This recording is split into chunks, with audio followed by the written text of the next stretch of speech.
I'm going to Iron Fist, and you're in my way.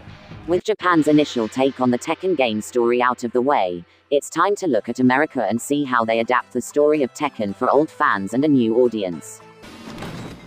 After all this time, and you still don't understand. While I will still be covering this film as I did the last Tekken movie, I won't be going over any of the game information I covered in the last overview. Primarily because this movie takes inspiration from the following games.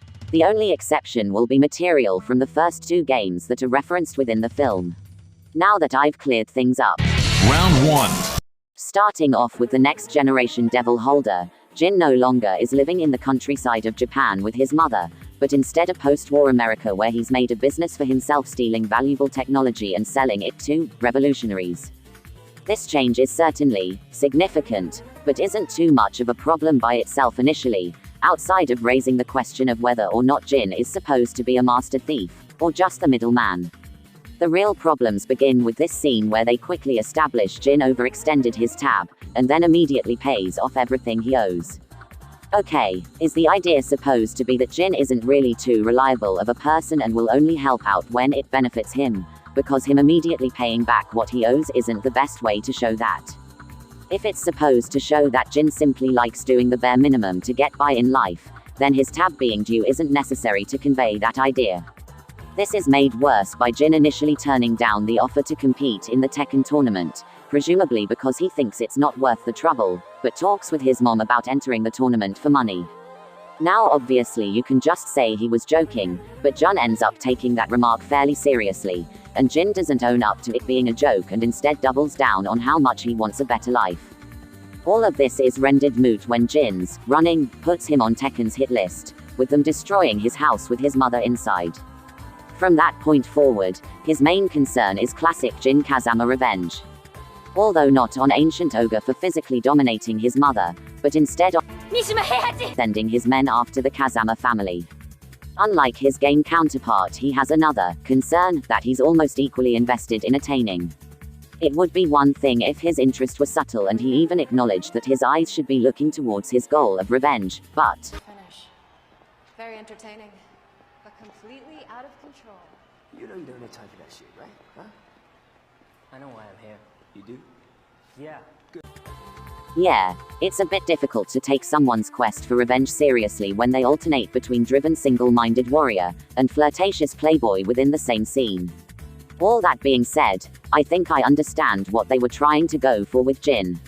Starts off as a self-interested young man who doesn't want to take on big responsibilities, has that sentiment cost him something he holds dear. Now he takes on those responsibilities purely for revenge, but realizes he needs to move past his personal issues and do this to help other people. Power, responsibility, and all that jazz. Yet, we also have to factor in the oppressive stand-in government Jin lives under.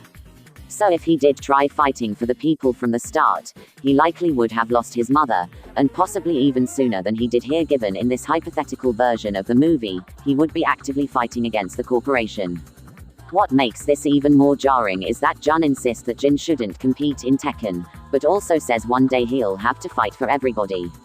How exactly did she expect him to do that then? Because any way he could have fought for the people would be just as dangerous as everything he's done in this movie. Okay, I'm horrified, to say so. I think the two Sonic movies handled this storyline much better. There, Sonic's mom was so extreme in her view it was clear both of them were in the wrong, and had to find a middle ground.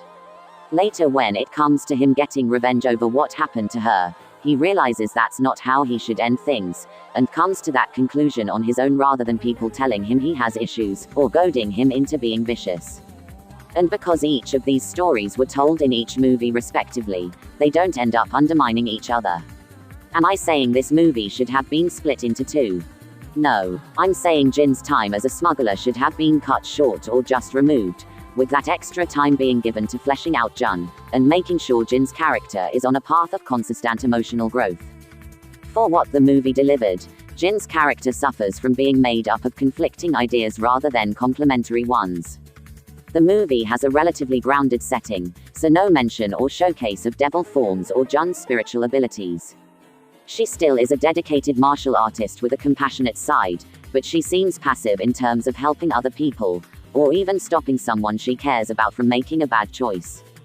With the film's preference towards a heightened reality over an absurd one, seems to have not developed a child-tossing habit.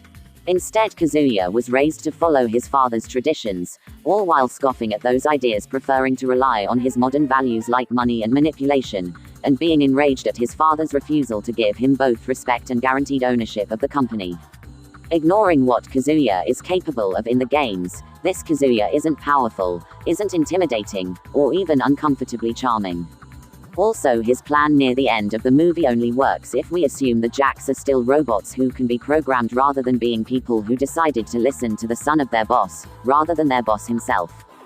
Also, for someone who wants his family dead, he sure likes dragging his feet when it comes to getting it done. Yet, somehow is the least coherent of the major characters. He claims he created his cooperation to help stem the chaos and bring civilization back to its former status. Which isn't completely inaccurate to his story in Tekken 3, but there he was doing it for an ulterior motive. Here he genuinely seems to have a desire to help people, and is taken aback when Jin points out all of the suffering Tekken caused. Which makes him look less like a cold pragmatist making cruel decisions for his ideal world, and more like an absent-minded puppet ruler who doesn't really know what's going on in his city. There's also the fact that he's clearly aware of how awful and incompetent his son is, but keeps giving him positions of power and acting like he's the only other person that can run the company. If you wanted to the film the benefit of the doubt, you could say his traditional Japanese mindset makes him believe that Tekken has to be a family-owned business and he doesn't believe in adoption. Except he had plenty of time to notice his son's behavior and create a new heir before he was too old. Like with Jun, Kazuya, and Jin, Steve likely doesn't have the fantastical elements to his backstory that his game counterpart had. Instead, being a former boxer and Tekken participant, who now primarily runs an open spot night that allows anyone to enter the tournament if they defeat the fighter inside the cage. Unlike the previous three, this actually doesn't affect Steve too much since his initial storyline in the games didn't focus on that part of his character, and the movie uses him in a way that makes sense without it. Although his depiction in terms of looks is definitely noticeable. Christy has a grandfather. Their relationship isn't like the games since he trained her here, and he doesn't really factor much into the story, so I don't really know why they referenced him at all. The Williams sisters are still assassins, and not much else is known about them. With the rest of the cast, they have a spoonful of personality when compared to their motion picture counterparts, but not enough to be full-fledged characters, or know if any of it's accurate to the game counterparts. Round 2. Jin and Jun's relationship seems to mostly resemble the game counterparts, although in the movie there's more explicit tension due to their unfortunate living conditions and her refusal to elaborate when it comes to Jin's father. Makes enough sense, but hardly enough time is spent on them, so the emotional weight of their actions isn't particularly heavy. Jin and Kazuya still want their primary male family members dead, but for different reasons than the game counterparts. On the other hand, has a more positive opinion of Jin due to this iteration of the character no longer having the devil gene. Aside from issues with due to reasoning that I previously explained, all of their new motivations work within the context of the movie. Thanks to his age lift, Steve is no longer just another participant in the tournament, but a manager/mentor for Jin. This change really doesn't matter too much outside of this scene since it essentially boils down to Steve doing paperwork and giving general fight advice to Jin.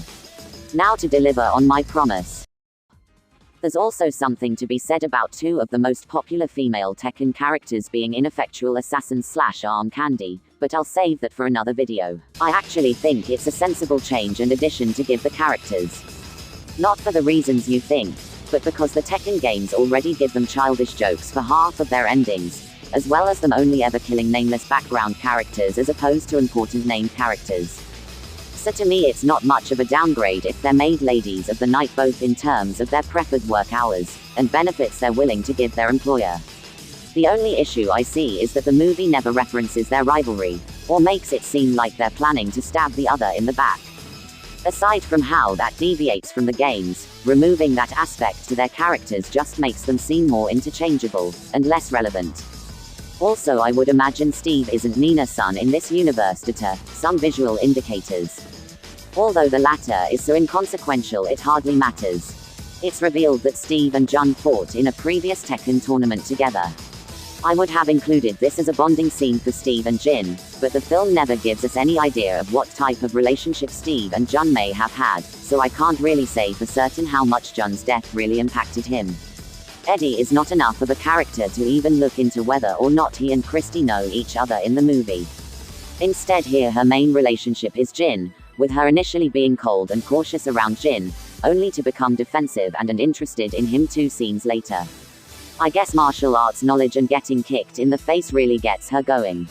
You would think given her personality in the games, and Jin's story in the movie, the filmmakers would have had her flirt with Jin, with him initially blowing her off. But then he begins to warm up to her and remember what it's like to enjoy life. I guess they just saw that as too cliché for a film like this. Now time to move on.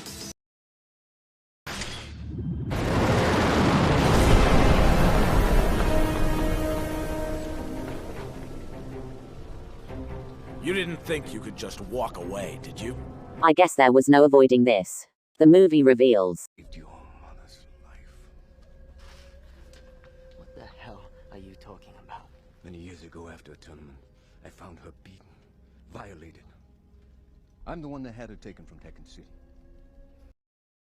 Yeah, and to be honest it doesn't bother me that much. Don't get the wrong idea, I'm not condoning what happened to her, and I get why this scene is frustrating to people who like this pairing. My stance is that we never really were told anything substantial about why they conceived a child in the games, and because he can turn into a demon, it wouldn't be outlandish if he did inhumane things while trying to control that form. My problem is that there's not much of a reason for it to be this brutal. Jun could have chosen to be with Kazuya in her youth thinking he actually cared about her, only to learn how disposable she is to him when he disavows any idea that they knew each other. Still giving a basis to her point about how living in Tekken City won't bring Jin happiness.